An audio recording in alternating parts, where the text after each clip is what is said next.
면은 예.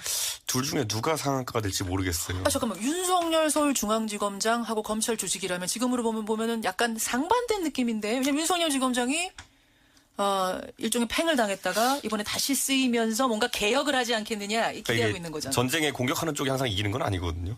그러니까 방어전으로 이제 검찰이 아마 검찰 조직이 치를 텐데 이게 뭐 방어전이랑 기득권 방어 논리 이런 건 둘째치고 지금 검찰 같은 경우에는 상당히 좀 뭐라 해야 될까 억울한 부분도 있을 겁니다. 예를 들어 최근에 있었던 돈봉투 감찰이라든지 이런 부분에 대해 가지고 뭐 여론이야 굉장히 검찰이 나쁘게 이렇게 묘사되어 있지만은 사실 이걸 관행이라고 또 묘사하기도 했는데 문제가 뭐냐면 실제로 이제 관행이 맞거든요. 근데 잘못된 관행이죠. 그렇죠. 그런데 이것을 가지고 이제 어떤 인사 태풍까지 이제 몰아치려고 하니까 아마 그 부분에 대해서는 검찰도 한 거를 좀 할 겁니다. 제 생각에는. 그래서 윤석열이냐 아니면 검찰 조직이냐 누가 상한가 될지 모르겠다. 자, 이준석 위원장의 상한가는 조금 전에 이름이 나왔던 윤석열 서울중앙지검장. 그러니까 특검에서 뛰었던 그분이 서울중앙지검장으로 왔어요. 근데 그분이 상한가가 될지 아니면 검찰 조직이 될지 어떻게 보세요? 자, 우리 잘 생각해보면은 과거에 노무현 정부 때 검찰개혁이 성과가 미진하고 실패했다는 평가를 받는 이유 중에 하나는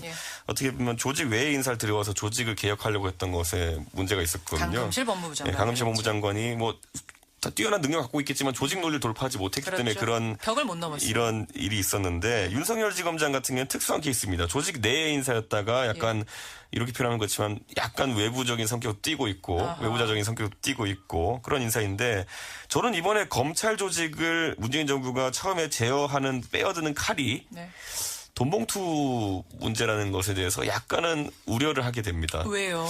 왜냐하면 이게 원래 뇌물이라는 게 보면 김영란법에도 정확히 나와 있는 게 뭐냐면은 8조 사항에 보면은 상급자가 하급자에게 주는 경력금조의 돈은 김영란법의 적용 대상에서 배제한다로 돼 있어요. 그래요? 예외 조항이 들어 있습니다. 그렇기 때문에 이것은 뭐 김영란법 위반으로 보기도 좀 뭐하고 특정 사건에 대한 뇌물로 좀 보기도 뭐한 것이 그야말로 관행 중에 나쁜 관행 정도? 그러니까 그 금액이 액수나 이런 걸로 봤을 때 뇌물죄 인정받기 어려운 그 금액이기도 하고 그래서 이게 말 그대로 수사까지 들어가긴 좀 어려운 사안이고 결국에는 이게 좀 조직한테 좀 잘못된 관행이니까 이제 앞으로 좀 잘해보자 뭐 이런 취지의 이제 무언의 압박인데 문제는 이게 딱 어느 지점에 해당하냐면은 글쎄요 예전에 보면은 박근혜 정부에서 기강 잡겠다고 공직 기강 잡겠다고 이제 뭐 성완종 리스트 들고 이제 뭐 나섰다고 오히려 이완구 총리만 잡히고 뭐 이런 것처럼 이번에 빼든 칼이 과연 우병우를 관통할 수 있을 것인가?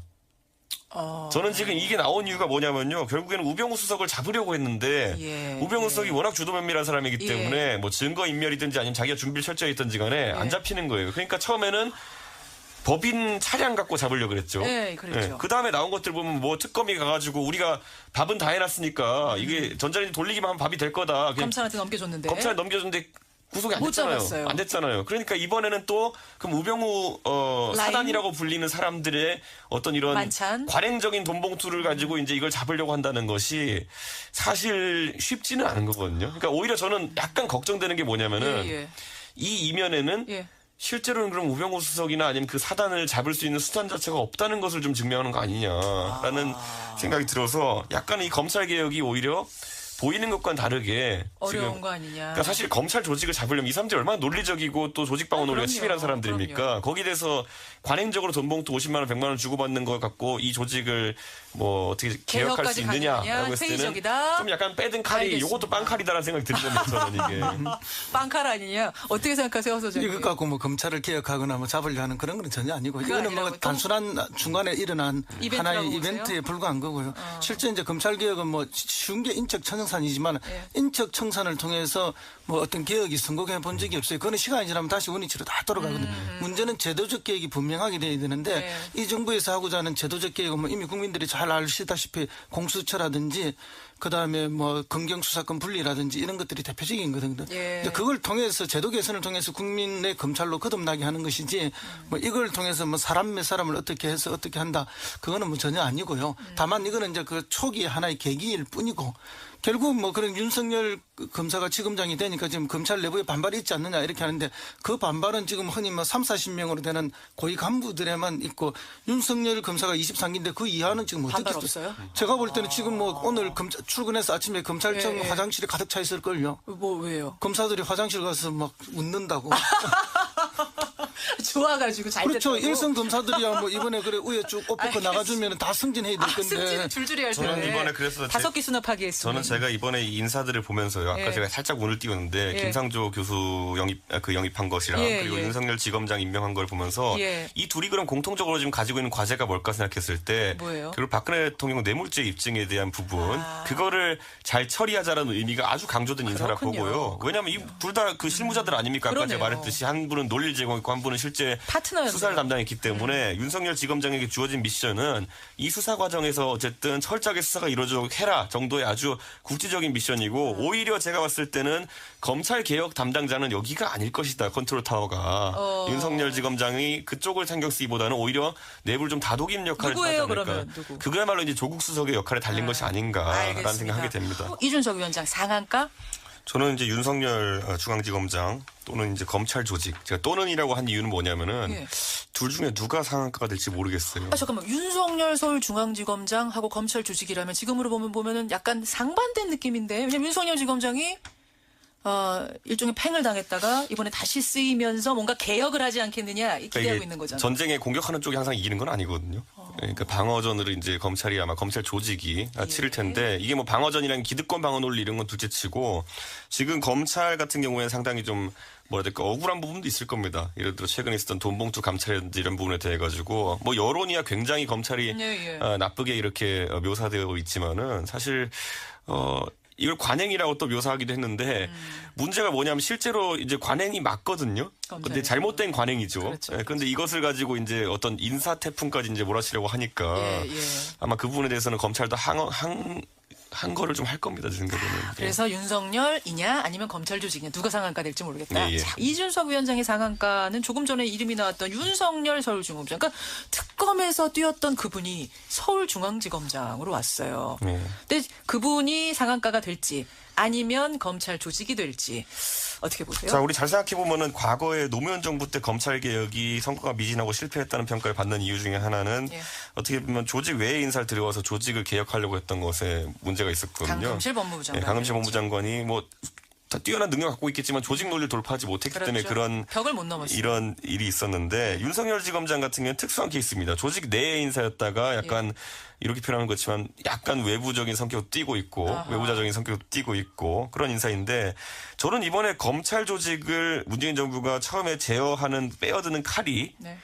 돈봉투 문제라는 것에 대해서 약간은 우려를 하게 됩니다. 왜요? 왜냐하면 이게 원래 뇌물이라는 게 보면 김영란법에도 정확히 나와 있는 게 뭐냐면은 8조 사항에 보면은 상급자가 하급자에게 주는 경력금조의 돈은 김영란법의 적용 대상에서 배제한다로 돼 있어요. 그래요? 그 예외 조항이 들어 있습니다. 그렇기 때문에 이것은 뭐 김영란법 위반으로 보기도 좀 뭐하고 특정 사건에 대한 뇌물로 좀 보기도 뭐한 것이 그야말로 관행 중에 나쁜 관행 정도? 그러니까 그 금액이 액수나 이런 걸로 봤을 때 뇌물죄 인정받기 어려운 그 금액이기도 하고 그래서 이게 말 그대로 수사까지 들어가긴 좀 어려운 사안이고 결국에는 이게 좀 조직한테 좀 잘못된 관행이니까 이제 앞으로 좀 잘해보자 뭐 이런 취지의 이제 무언의 압박인데 문제는 이게 딱 어느 지점에 해당하냐면은 글쎄요 예전에 보면은 박근혜 정부에서 기강 잡겠다고 공직 기강 잡겠다고 이제 뭐 성완종 리스트 들고 이제 뭐 나섰다고 오히려 이완구 총리만 잡히고 뭐 이런 것처럼 이번에 빼든 칼이 과연 우병우를 관통할 수 있을 것인가?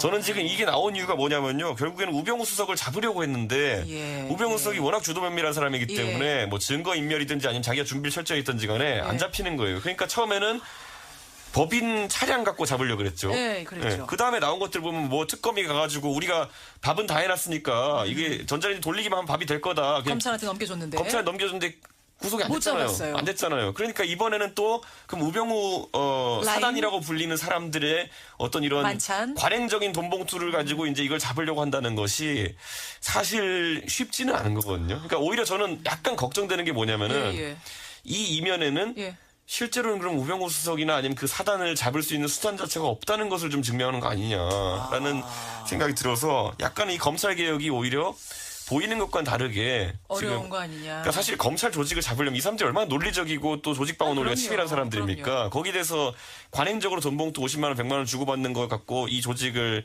뭐 어떻게 개혁할 수 개혁까지 있느냐라고 가능하냐? 했을 때는 회의적이다? 좀 약간 빼든 칼이 알겠습니다. 이것도 빵칼이다라는 생각이 드는 겁니다. 저는 이게. 빵칼 아니냐? 어떻게 생각하세요, 소장님? 이것 갖고 뭐 검찰을 개혁하거나 뭐 잡으려 하는 그런 건 전혀 아니고 그거 이거는 뭐 아니라고 단순한 중간에 일어난 이벤트라고 하나의 보세요? 이벤트에 불과한 거고요. 실제 이제 검찰 개혁은 뭐 쉬운 게 인적 청산이지만 인적 청산을 통해서 뭐 어떤 개혁이 성공해 본 적이 없어요. 그거는 시간이 지나면 다시 원위치로 다 돌아가거든요. 문제는 제도적 개혁이 분명하게 돼야 되는데 이 정부에서 하고자 하는 제도적 개혁은 뭐 이미 국민들이 잘 아시다시피 공수처라든지 그다음에 뭐 검경수사권 분리라든지 이런 것들이 대표적인 거거든요. 예. 근데 그걸 통해서 제도 개선을 통해서 국민의 검찰로 거듭나게 하는 것이지 뭐 이걸 통해서 뭐 사람 몇 사람을 어떻게 해서 어떻게 한다 그거는 뭐 전혀 아니고요. 다만 이거는 이제 그 초기 하나의 계기일 뿐이고 결국 뭐 그런 윤석열 검사가 지검장이 되니까 지금 검찰 내부에 반발이 있지 않느냐 이렇게 하는데 그 반발은 지금 흔히 뭐 3, 40명으로 되는 고위 간부들에만 있고 윤석열 검사가 23기인데 그 이하는 지금 어떻게 반발 없어요? 제가 볼 때는 지금 뭐 오늘 출근해서 아침에 검찰청 예. 화장실에 가득 차 있을걸요. 뭐 왜요? 검사들이 화장실 가서 막 웃는다고. 좋아가지고 잘 그렇죠. 됐다고? 일선 검사들이야 뭐 이번에 그래 우에 쭉 옷벗고 나가주면 다 승진해야 될 건데. 승진은 줄줄이 할 텐데. 저는 이번에 그래서 5기 수납하기 했습니다. 저는 제가 이번에 이 인사들을 보면서요. 아까 예. 제가 살짝 운을 띄웠는데 예. 김상조 교수 영입한 것이랑 예, 그리고 예. 윤석열 지검장 임명한 걸 보면서 예. 이 둘이 그럼 공통적으로 지금 가지고 있는 과제가 뭘까 생각했을 때 뭐예요? 결국 박근혜 대통령 뇌물죄 입증에 대한 부분 그거를 잘 처리하자라는 의미가 아주 강조된 인사라 그렇군요. 보고요. 왜냐하면 이 둘 다 그 실무자들 아닙니까? 아까 제가 그러네요. 말했듯이 한 분은 논리를 제공했고 한 분은 실제 파트너였네요. 수사를 담당했기 때문에 윤석열 지검장에게 주어진 미션은 이 수사 과정에서 어쨌든 철저하게 수사가 이루어지도록 해라 정도의 아주 국지적인 미션이고 오히려 제가 봤을 때는 검찰 개혁 담당자는 여기가 아닐 것이다. 컨트롤 타워가 윤석열 지검장이 그쪽을 신경 쓰기보다는 오히려 내부를 좀 다독이는 역할을 누구예요, 하지 않을까. 그러면? 누구? 그거야말로 이제 조국 수석의 역할에 달린 것이 아닌가. 안녕하세요. 김호준입니다. OECD 한국 최저임금 법인 세율 인상 우려. 어제자 조선일보 경제면 기사 제목입니다.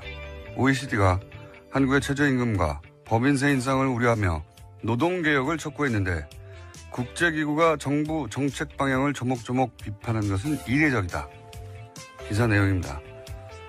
이런 보고서는 건조한 분석만 하기 마련인데 특정 정부의 특정 정책을 조목조목 비판했다. 그런데 그런 소식을 전하는 게 조선일보다. 그래서 보고서를 찾아봤습니다. 아니었습니다. OECD 경제 전망이라는 제목의 보고서 중 한국 파트 168페이지부터 188페이지까지 3페이지 중 최저임금 부분 요약은 이렇습니다. 한국 정부의 소득주도 성장 정책으로 가구의 소득 형상과 소비가 부양될 것으로 기대되고 반도체 등 주요 산업 이해 부분까지 확대되는 수출 회복세 그리고 정부 혁신으로 보다 빠른 성장이 전망된다. 하지만 생산성 혁신이 동반되지 않고 최저임금만 인상된다면 경쟁력을 약화시킬 수 있다. 노동개혁이라는 문장은 아예 없고 법인세 부분은 긍정적인 경제 전망과 그에 따른 리스크 부분을 설명하며 소기업의 경우 법인세 인상은 기업 투자를 약화시킬 수 있다. 한 문장 드라이하게 병렬하고 있을 뿐입니다. 이게 무슨 이례적인 조목조목 비판입니까? 아주 전형적인 보고서일 뿐만 아니라 다른 국가도 똑같은 포맷이고 게다가 한국편은 전반적으로 긍정적인 전망입니다. 조선일보가 괜히 조선일보가 아닙니다. 김원준 생각이었습니다. 이런 거 안 쳐다볼 거라고 생각하나 봐요. 그래도 굉장히 꼼꼼하게 찾아보셨네요. 저는 이런 거 다 쳐다봅니다. 궁금해가지고. 그래? 그럴 수도 있고 아닐 수도 있잖아요. 예. 그런데 이제 이례적이다. 뭐 이렇게 해서 특히 해외에 나온 보고서나 해외 기사나 해외 사례 얘기하면 다 찾아봅니다, 저는. 예. 전혀 사실과 다르다. 예. 훌륭하다, 조선일보. 예. 자, 첫 번째 뉴스는 뭡니까? 네, 원세훈 전 국정원장이 특수활동비를 해외로 빼돌린 정황이 포착됐다라는 건데요. 검찰이 수사에 나섰습니다. 검찰은 국정원이 2011년 말에서 2012년 초 특활비 200만 달러를 미국 스탠퍼드 대학으로 송금한 과정 등에 대해서 자료를 넘겨받아서 검토하고 있다라고 하는데요.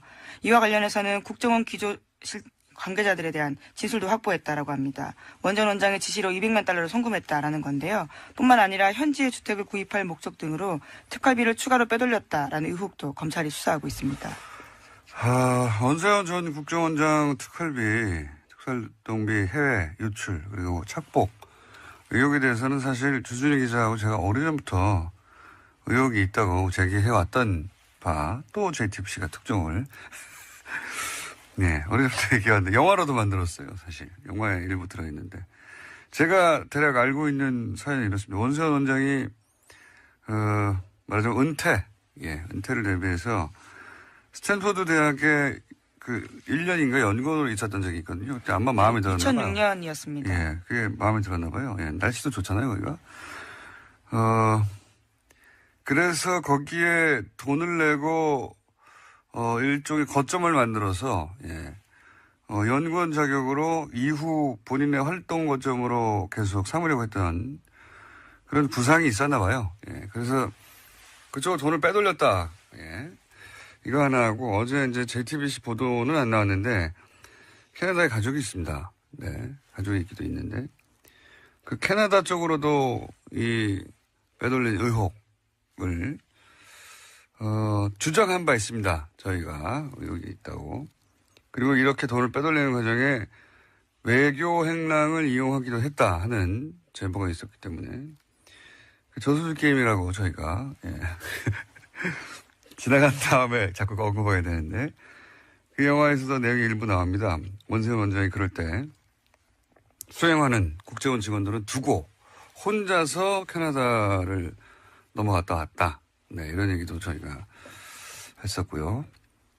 그리고 이제 그 빼돌린 특활비가 혼자 다 착복한 것이냐, 이명박 전 대통령에도 가지 않았을까 하는 그런 의혹.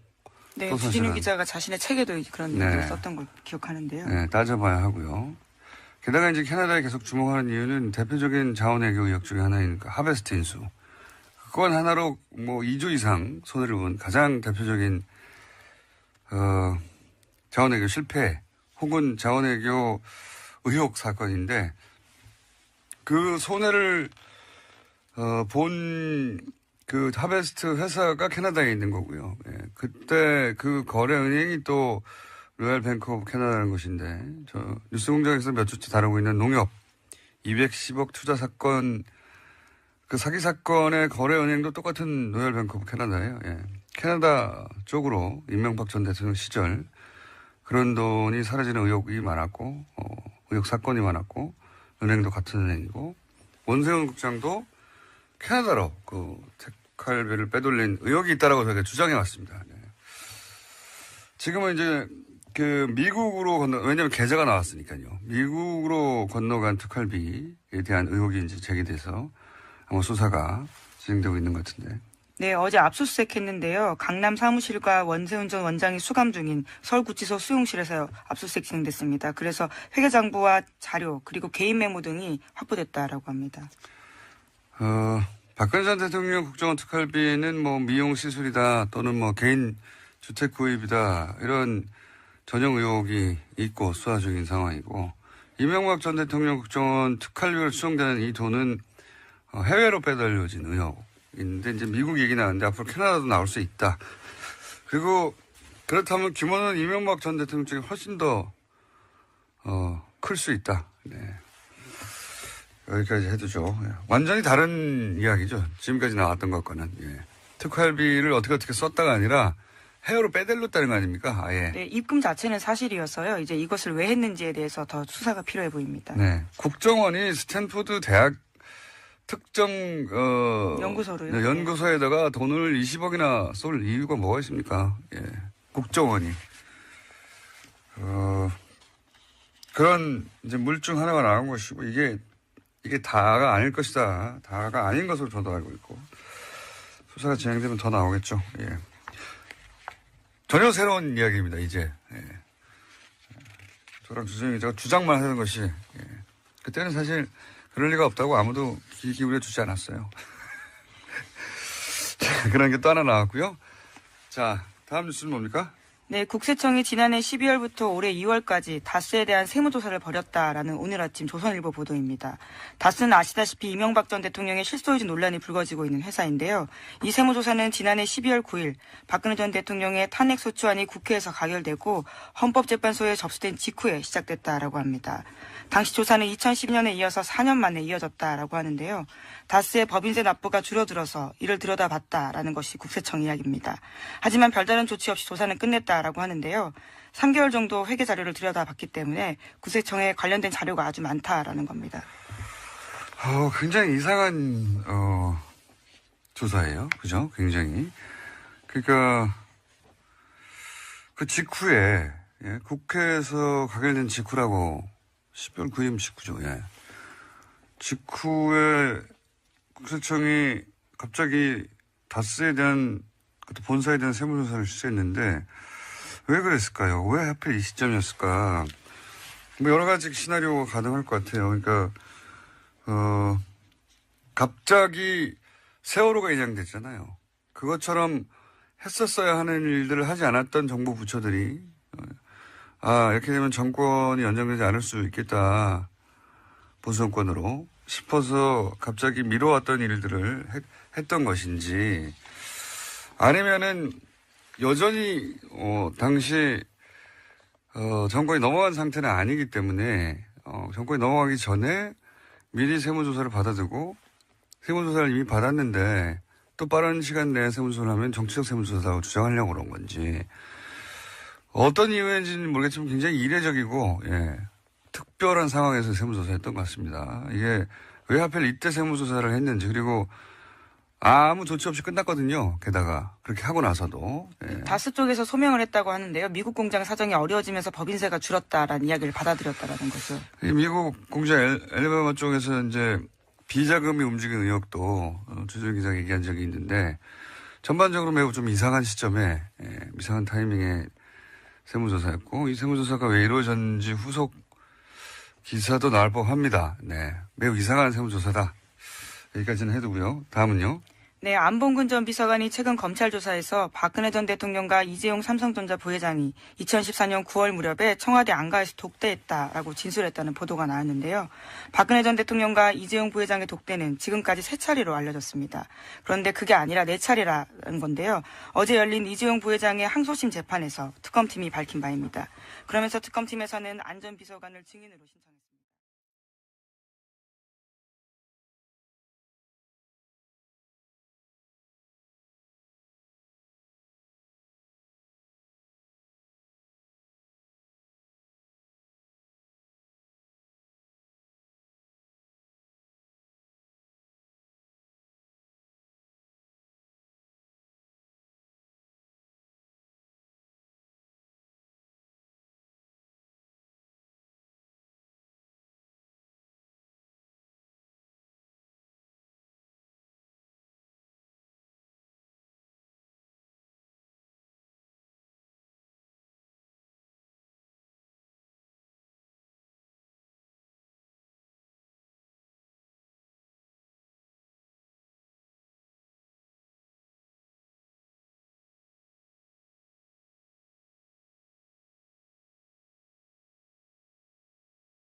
거든요. 그러니까 오히려 저는 약간 걱정되는 게 뭐냐면은 이 이면에는 실제로는 그럼 우병우 수석이나 아니면 그 사단을 잡을 수 있는 수단 자체가 없다는 것을 좀 증명하는 거 아니냐라는 생각이 들어서 약간 이 검찰 개혁이 오히려 보이는 것과는 다르게 어려운 지금 거 아니냐. 그러니까 사실 검찰 조직을 잡으려면 이 사람들이 얼마나 논리적이고 또 조직방어 논리가 치밀한 사람들입니까? 거기에 대해서 관행적으로 돈봉투 50만 원, 100만 원 주고받는 걸 갖고 이 조직을 뭐 어떻게 개혁할 수 있느냐라고 했을 때는 회의적이다. 좀 약간 빼든 칼이 이것도 빵칼이다라는 생각이 드는 겁니다. 저는 이게.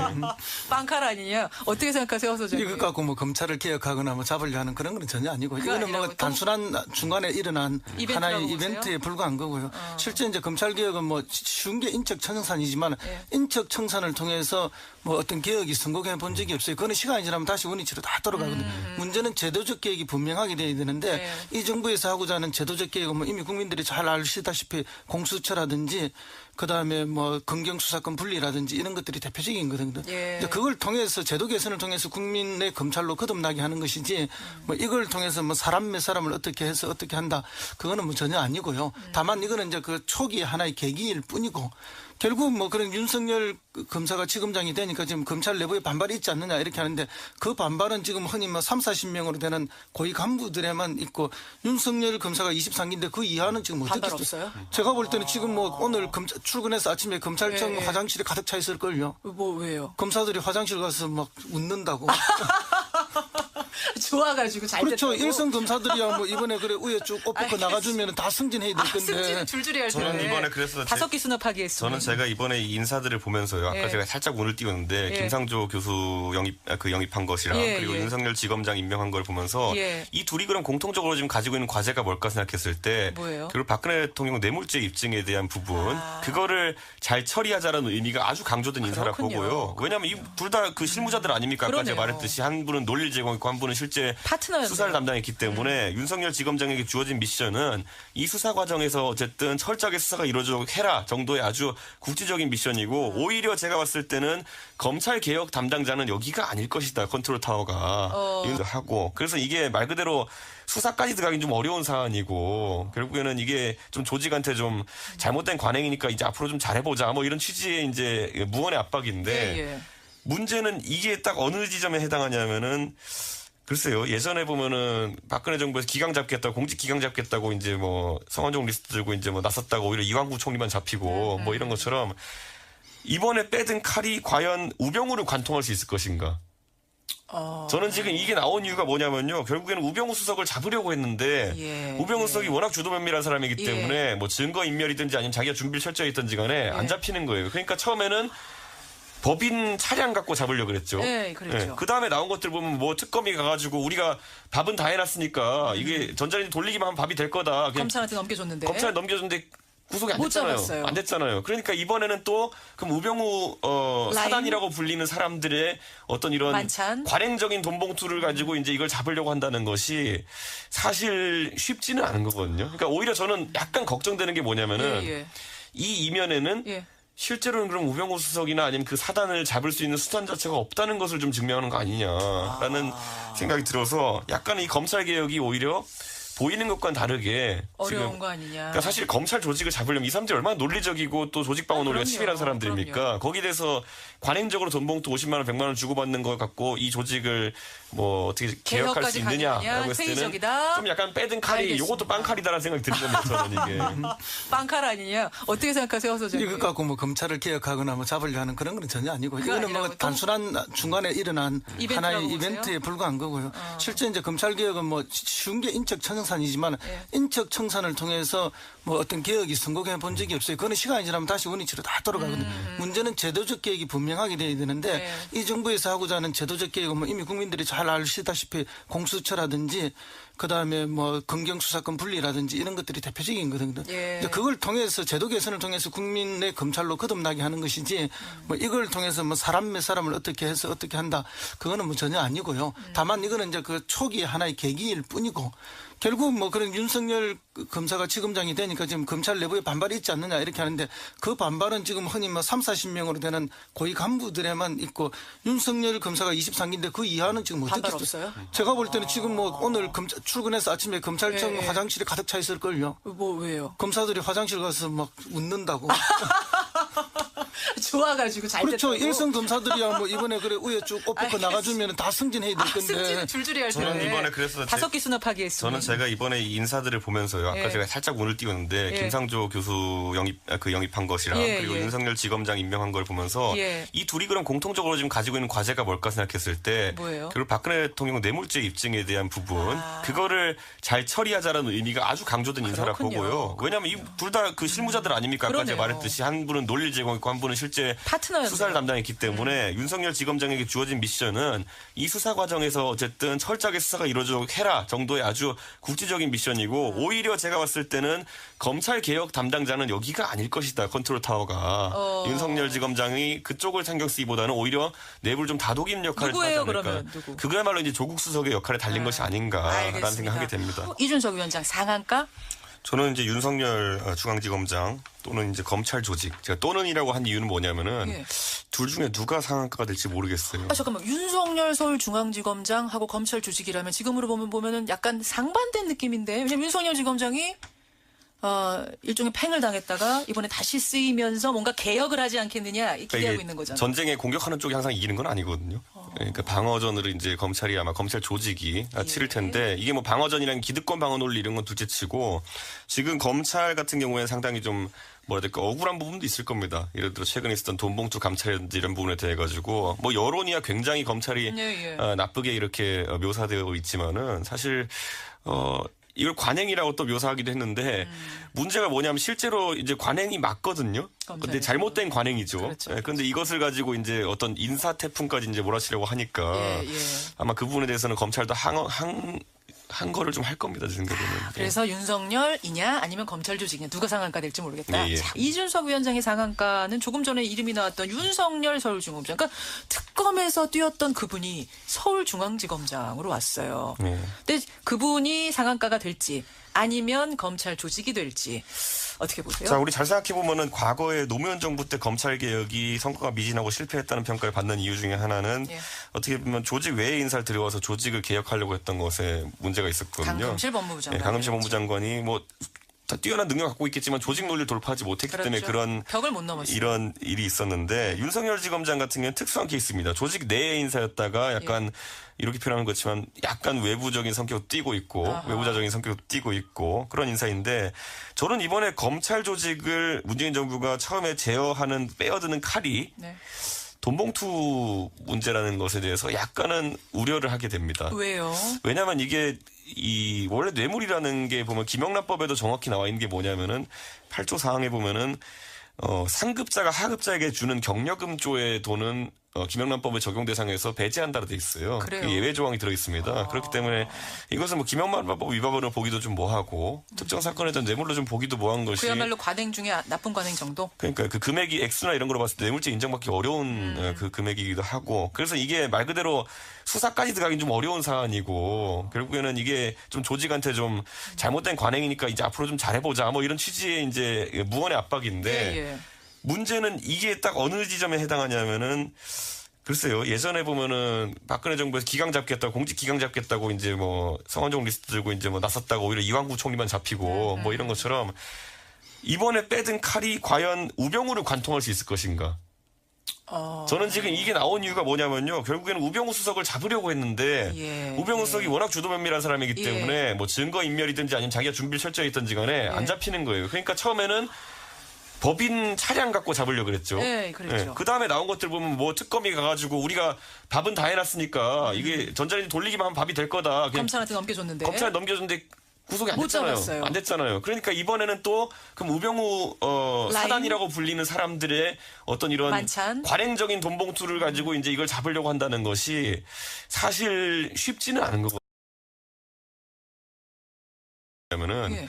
둘 중에 누가 상한가가 될지 모르겠어요. 잠깐만. 윤석열 서울중앙지검장하고 검찰 조직이라면 지금으로 보면은 약간 상반된 느낌인데. 왜냐면 윤석열 지검장이 일종의 팽을 당했다가 이번에 다시 쓰이면서 뭔가 개혁을 하지 않겠느냐 이 기대하고 이게 있는 거잖아요. 전쟁에 공격하는 쪽이 항상 이기는 건 아니거든요. 그러니까 방어전으로 이제 검찰이 아마 검찰 조직이 치를 텐데 이게 뭐 방어전이랑 기득권 방어 논리 이런 건 둘째치고 지금 검찰 같은 경우에 상당히 좀 뭐라 해야 될까 억울한 부분도 있을 겁니다. 예를 들어 최근에 있었던 돈봉투 감찰이라든지 이런 부분에 대해 가지고 뭐 여론이야 굉장히 검찰이 나쁘게 이렇게 묘사되어 있지만은 사실 이걸 관행이라고 또 묘사하기도 했는데 문제가 뭐냐면 실제로 이제 관행이 맞거든요. 근데 잘못된 관행이죠. 그렇죠. 그런데 이것을 가지고 이제 어떤 인사 태풍까지 이제 몰아치려고 하니까 아마 그 부분에 대해서는 검찰도 한 거를 좀 할 겁니다, 제 생각에는. 그래서 윤석열이냐 아니면 검찰 조직이냐 누가 상한가 될지 모르겠다. 자, 이준석 위원장의 상한가는 조금 전에 이름이 나왔던 윤석열 서울중앙지검장. 그러니까 특검에서 뛰었던 그분이 서울중앙지검장으로 왔어요. 근데 그분이 상한가가 될지 아니면 검찰 조직이 될지 어떻게 보세요? 자, 우리 잘 생각해 보면은 과거에 노무현 정부 때 검찰 개혁이 성과가 미진하고 실패했다는 평가를 받는 이유 중에 하나는 어떻게 보면 조직 외의 인사를 들여와서 조직을 개혁하려고 했던 것에 문제가 있었거든요. 강금실 법무부 장관. 강금실 법무부 장관이 뭐 다 뛰어난 능력 갖고 있겠지만 조직 논리를 돌파하지 못했기 때문에 그런 벽을 못 넘었어요. 이런 일이 있었는데 윤석열 지검장 같은 경우는 특수한 케이스입니다. 조직 내의 인사였다가 약간 이렇게 표현하는 것지만 약간 외부적인 성격도 띠고 있고 외부자적인 성격도 띠고 있고 그런 인사인데 저는 이번에 검찰 조직을 문재인 정부가 처음에 제어하는 빼어드는 칼이 돈봉투 문제라는 것에 대해서 약간은 우려를 하게 됩니다. 왜요? 왜냐하면 이게 원래 뇌물이라는 게 보면 김영란법에도 정확히 나와 있는 게 뭐냐면은 8조 사항에 보면은 상급자가 하급자에게 주는 경력금조의 돈은 김영란법의 적용 대상에서 배제한다로 돼 있어요. 그래요? 그 예외 조항이 들어 있습니다. 그렇기 때문에 이것은 뭐 김영란법 위반으로 보기도 좀 뭐하고 특정 사건에 대한 뇌물로 좀 보기도 뭐한 것이 그야말로 관행 중에 나쁜 관행 정도? 그러니까 그 금액이 액수나 이런 걸로 봤을 때 뇌물죄 인정받기 어려운 그 금액이